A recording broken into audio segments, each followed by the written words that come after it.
రజనీ రాజశేఖర్ వివాదంలో ఎవరి వాదనలో ఎంత నిజముంది? ఎవరి ప్రశ్నకు ఎవరు జవాబిచ్చారు? పార్టీ అధినేత వ్యూహమంటూ విడుదల రజనీ చెబుతున్న మాటలు నమ్మాలా?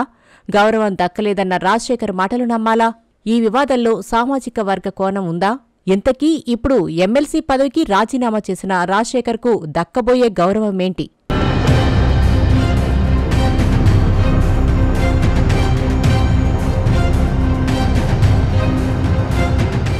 చిలకలూరిపేట రాజకీయం ఇప్పుడు రాష్ట్ర వ్యాప్తంగా చర్చగా మారింది. ఇంతకు ముందు కూడా 4 ఎమ్మెల్సీలు రాజీనామా చేసినా అప్పుడు ఇంత పెద్ద ఎత్తున ప్రతివిమర్శలు రాలేదు. కానీ ఇప్పుడు వైసీపీ ఎమ్మెల్సీ రాజశేఖర్ రాజీనామా, ఆయన చేసిన వ్యాఖ్యల కారణంగా వైసీపీ ఇన్ఛార్జ్ విడుదల రజనీ మీడియా ముందుకొచ్చి తన వాదన వినిపించారు. 2009లో ఓడిపోయాక కాంగ్రెస్కు రాజీనామా చేసి వచ్చిన రాజశేఖర్కు 2014లో టికెట్ ఇవ్వడం, ఓడిపోయినా ఉమ్మడి జిల్లాకు అధ్యక్షుని చేయటం ఆయనను గౌరవించడంలో భాగమేనని వైసీపీ తరపున విడుదల రజనీ చెప్తున్న వాదన. 2009లో అన్ఫార్చునేట్లీ కాంగ్రెస్ పార్టీకి అధికారంలోకి వచ్చింది. ఇక్కడ మర్రి శేఖర్ గారు ఓడిపోవడం జరిగింది. అయినప్పటికీ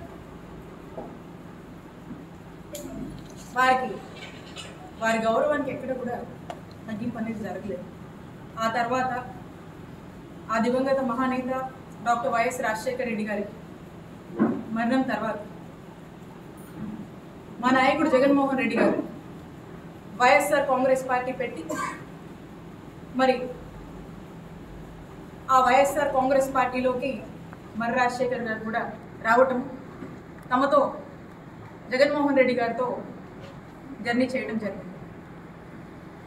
అప్పుడు కూడా మా నాయకుడు జగన్మోహన్ రెడ్డి గారు అప్పట్లోనే ఉమ్మడి గుంటూరు జిల్లాకు సంబంధించినటువంటి జిల్లా పార్టీ ప్రెసిడెంట్ బాధ్యతలు కూడా మర్రి రాజశేఖర్ గారికి ఇవ్వటం జరిగింది. ఎందుకంటే తమని నమ్ముకొని అడుగు వేశారు కాబట్టి వైఎస్ఆర్ కాంగ్రెస్ పార్టీ రాజశేఖర్ గారికి ఇచ్చినటువంటి గౌరవం అని గుర్తు చేస్తా ఉన్నాం. నిజానికి 2019లో టికెట్ ఇవ్వకపోవటం రాజశేఖర్ను బాధించింది. అయితే విడుదల రజనీ ఎంపిక జగన్ వ్యూహంలో భాగమని చెప్తున్నారు. ఎప్పుడూ కమ్మ సామాజిక వర్గమే గెలుస్తూ ఉన్న చోట కాపు భర్త ఉన్న బీసీ మహిళను పోటీ చేయించాలన్న జగన్ వ్యూహం అక్కడ అమలైంది. ఆ వ్యూహం ఫలించింది కూడా. అయితే తనకు మంత్రి పదవి ఇస్తారన్న జగన్ హామీ వల్ల ఆ వ్యూహాన్ని అప్పట్లో అడ్డు చెప్పలేదని స్వయంగా రాజశేఖర్ ఒప్పుకున్నారు. నాకు 4 గోడల మధ్యలో చెప్పటమే కాకుండా మరి ఇక్కడ చిలకలూరుపేట బహిరంగ సభలో కూడా ఆ విషయాన్ని ప్రకటించడం జరిగింది. అది ప్రజలకి డైరెక్ట్గా చెప్పడం జరిగింది. మీరు చిలకలూరుపేటని గెలిపించండి, చిలకలూరుపేటని గెలిపిస్తే రాజశేఖర్ అన్నని మంత్రిని చేస్తారని చెప్పి చెప్పడం జరిగింది. అప్పటిదాకా చిలకలూరుపేటలో ఉన్నటువంటి పరిస్థితి వేరు, ఆ మాట చెప్పిన తర్వాత చిలకలూరుపేటలో ఉన్నటువంటి పరిస్థితి వేరు. ప్రతి కార్యకర్త కూడా నాయకుడు చెప్పినటువంటి మాటని విశ్వసించడం జరిగింది. కష్టపడ్డారు, పనిచేశారు.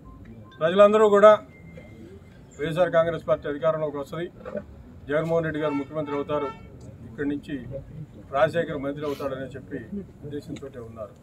గుంటూరుకు మార్చినప్పుడు ఆమె భారీ తేడాతో ఓడిపోవటాన్ని రాజశేఖర్ గుర్తు చేస్తూ ఆమెకు మళ్లీ చిలకలూరిపేట పగ్గాలు అప్పగించటాన్ని రాజశేఖర్ తప్పుబట్టారు. అయితే జగన్ వ్యూహంలో అది భాగమని, ఆయన నిర్ణయాన్ని తాను శిరసా వహించారని విడుదల రజనీ చెప్పుకొచ్చారు. మరలా 53,000 ఓట్లు మెజారిటీతోటి ఓడిపోయినటువంటి వాళ్ళని తీసుకొచ్చి ఇక్కడ మరలా ఇన్ఛార్జిగా ఇవ్వడం జరిగింది. మరి ఇక్కడి నుంచి చిలకలూరుపేట నుంచి ఎందుకు తీసుకెళ్ళి గుంటూరులో పెట్టారో తెలియదు. చిలకలూరుపేటలో గెలిచేటట్టుగా ఉంటే మరి మార్చింది ఎందుకో, మరలా 53,000 తోటి ఓడిపోయినటువంటి వాళ్ళని తీసుకువచ్చి ఇక్కడ పెట్టడానికి కారణం ఏందో ఏ రకంగా చూసినా కూడా పేట ప్రజలకు మాత్రం అర్థమయ్యేటువంటి పరిస్థితి. 2019లో నేను పోటీ చేసి ఎప్పుడు వైఎస్ఆర్ కాంగ్రెస్ పార్టీ ఇక్కడ గెలవట్లేదు. మా నాయకుడు దీవెనలతో, మా వైఎస్ఆర్ కాంగ్రెస్ పార్టీ కార్యకర్తలు నాయకుల కష్టంతో, ఇక్కడ ఉన్నటువంటి ప్రజల దీవెనతో ఇక్కడ వైఎస్ఆర్ కాంగ్రెస్ పార్టీని గెలిపించుకోవడం జరిగింది మొదటిసారి.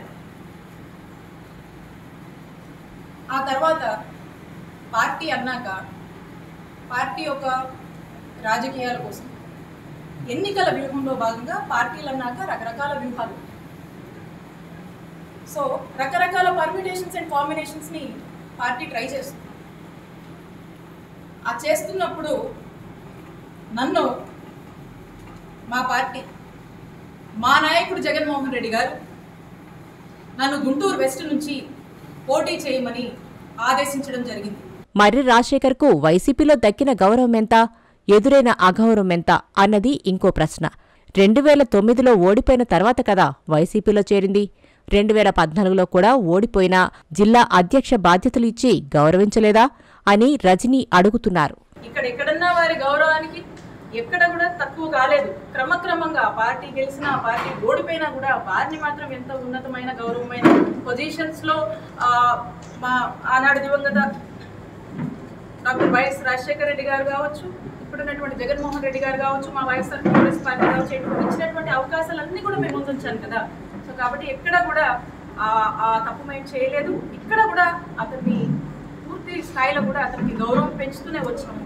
అయితే 2024 ఎన్నికలప్పుడు రజనీని గుంటూరు పంపి గుంటూరు మేయర్ను చిలకలూరిపేట రప్పించినప్పుడు కూడా రాజశేఖర్ను సంప్రదించకపోవటం ఆయనను బాధించింది. పేరుకు రీజనల్ కోఆర్డినేటర్ అయిన ఆయన ప్రమేయం లేకుండా ఎంపిక పూర్తి చేసి ప్రచారానికి రమ్మనటం ఖచ్చితంగా ఆయనను అగౌరవపరిచినట్టే. 24 ఎలక్షన్లో కూడా ఇక్కడ ఎవరిని పెట్టుకుంటున్నారో, ఎవరిని తీసేస్తున్నారో, ఇక్కడ ఉన్నాళ్ళని పెడతారో, అసలు నేను ఒకరిని ఇక్కడ ఉన్నాను సంప్రదించాలనేటువంటిది కూడా లేదు. ఏది లేకపోయినా ఏది ఉన్నా నేను మాత్రం ఎక్కడా కూడా ఏమీ ఎవరిని కూడా కామెంట్ చేయకుండా నా పని నేను చేసుకుంటా వెళ్ళాను. అదే రకంగా ఎన్నికలు వచ్చినాయి, వాళ్ళకి సంబంధించినటువంటి వాళ్ళని వాళ్ళు పెట్టుకున్నారు. వాళ్ళు పెట్టుకున్న తర్వాత అంతా అయిపోయి ప్రకటించుకున్న తర్వాత, క్యాండిడేట్ కూడా ప్రకటించిన తర్వాత నన్ను పిలిచారు, అడిగారు పార్టీకి మరి ఈ రకంగా పనిచేయాలా, పలానాళ్ళకి ఇచ్చామని చెప్పారు. ఆ రోజు నన్ను అడిగినటువంటి పెద్దలకి నేను చాలా స్పష్టంగా చిలకలూరిపేటలో ఏం జరగబోతా ఉందో, మీరు ఇచ్చినటువంటి క్యాండిడేట్ల వల్ల ముందు ఒక ఆయనకి ఇచ్చారు, తర్వాత ఒక ఆయనకి ఇచ్చారు, ఏం జరగబోతా ఉందో నేను చాలా స్పష్టంగా చెప్పాను. ఇంతా చేస్తే ఇప్పుడు ఎమ్మెల్సీ పదవికి రాజీనామా చేసిన మర్రి రాజశేఖర్కు దక్కబోయే గౌరవమేంటన్న ప్రశ్న తలెత్తక మానదు. ఎందుకంటే ఆయన జగన్ వైఖరి వల్లనే వెళ్లిపోతున్నారని, తాను కోరుకుంటున్నది కాస్త గౌరవం మాత్రమేనని స్పష్టంగా చెప్పారు. ప్రతి ఒక్కళ్ళు కూడా గౌరవభావమే ఉందో తప్ప వీళ్ళు పనిచేయలేదు, ప్రజల్లో లేరు అనేటువంటి వాతావరణం ఎక్కడా కూడా లేదు. ఈరోజు చిలకలూరిపేట నియోజకవర్గంలో మరి వైఎస్ఆర్ కాంగ్రెస్ పార్టీలో నుంచి మేము బయటికి రావడానికి కారణం మాత్రం జగన్మోహన్ రెడ్డి గారు. ఆయన యొక్క నిర్ణయాల వల్ల, ఆయన యొక్క చూసినటువంటి విధానం వల్ల, ఆయన మమ్మల్ని పార్టీలో ట్రీట్ చేసినటువంటి విధానం వల్ల మాత్రమే వస్తున్నాం తప్ప మరొకటి మాత్రం కాదు. మరి ఈ రకమైన పరిస్థితి తీసుకురావడానికి ఆయనే కారణం. మేము ఇక్కడ పనిచేసాము, 14 సంవత్సరాల పాటు పనిచేసి మేము అడిగింది ఏంది, గౌరవమేగా. అక్కడ ఏమీ పని చేయకుండా మమ్మల్ని తీసుకుని పండమే కూర్చోబెట్టమని మేము అడుగుతున్నాం. మేము అన్నాం.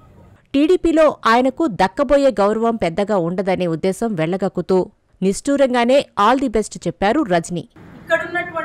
ఇక్కడ ఇచ్చినటువంటి గౌరవం కన్నా మించి, గౌరవం కన్నా బెటర్గా అక్కడ గౌరవం వారికి దక్కుతుందనేటువంటి ఒక హోప్తో, ఒక ఆలోచనతో ఏదైతే మరి రాజశేఖర్ గారు ఆ పార్టీకి వెళ్ళాలని ఆలోచన చేస్తున్నారు. కాబట్టి వారికి నేను ఖచ్చితంగా మీ హోప్కి తగ్గట్టు ఇక్కడికన్నా మించినటువంటి గౌరవం మీకు అక్కడ కూడా దక్కాలని మనస్ఫూర్తిగా కోరుకుంటూ ఆల్ ది బెస్ట్ తెలియజేస్తాను. ఇప్పుడు ఆయనకు మళ్లీ ఎమ్మెల్సీ పదవి దక్కటానికి అవకాశం ఉంది. ఎమ్మెల్యే కోట ఎమ్మెల్సీగా ఆయన పదవి 2029 మార్చి దాకా ఉండాలి కాబట్టి అది మళ్లీ సాధించుకుంటారు. పైకి చెప్పినా చెప్పకపోయినా ఆ మాత్రం హామీ లేకుండా ఎవరూ అలాంటి నిర్ణయం తీసుకోరు. హోదాపరంగా అదేమీ అదనపు గౌరవం కాదు. కాకపోతే అధికార పార్టీలో ఉండటం వల్ల అనుచరుల పనులు చేసిపెట్టొచ్చు. తన అనుచరుల మీద కేసులు పెట్టకుండా చూసుకోవచ్చు. 2009లో తాను ఓడినా కాంగ్రెస్ అధికారంలో ఉన్నప్పుడు పనులు జరిగే అవకాశం వదులుకొని మరీ వైసీపీలో చేరినట్టు ఆయనే గుర్తు చేశారు. 4 సంవత్సరాలు అధికారంలో ఉన్నదాన్ని అది నిలబెట్టిపోయాం. 4 సంవత్సరాలు నేను అధికారంలో ఉన్నట్టయితే ఆ రోజు మా కార్యకర్తలందరూ కూడా, మరి ప్రజలందరూ కూడా చిలకలూరిపేట నియోజకవర్గంలో పనులు చేసుకునేవాళ్ళు, వాళ్ళు కూడా హ్యాపీగా ఉండేవాళ్ళు. అంతవరకు ఆయన ఆలోచన విధానంలో స్పష్టత కనపడుతూనే ఉంది. అయితే ఆయన కుటుంబానికి చిలకలూరుపేటలో 40 ఏళ్ల అనుబంధం ఉన్నా ఇక మీదట మాజీ మంత్రి ప్రత్తిపాటి పుల్లారావుకు నెంబర్ 2గా మిగలాల్సిందే. ఇందులో ఏమాత్రం అనుమానం లేదు. ఇక మంత్రి పదవి అనేది ఆలోచించటానికే వీల్లేదు. ఉమ్మడి గుంటూరు జిల్లాలో ఈయనను మించిన హేమాహేమీలు చాలామంది ఉన్నారు. ఇప్పటికే మంత్రివర్గంలో ఉన్న లోకేష్, నాదెండ్ల మనోహర్కి తోడు కన్నా లక్ష్మీనారాయణ, ధూళిపాళ్ల నరేంద్ర, ప్రత్తిపాటి పుల్లారావు, నక్క ఆనందబాబు, ఎరపతినేని శ్రీనివాసరావు, జీవి ఆంజనేయులు లాంటి సీనియర్లు ఉండనే ఉన్నారు. వీళ్లను కాదని మంత్రి పదవి ఇస్తారని ఎవరూ అనుకోరు. రాజశేఖర్ ఆశించినా అది అత్యాశే అవుతుంది.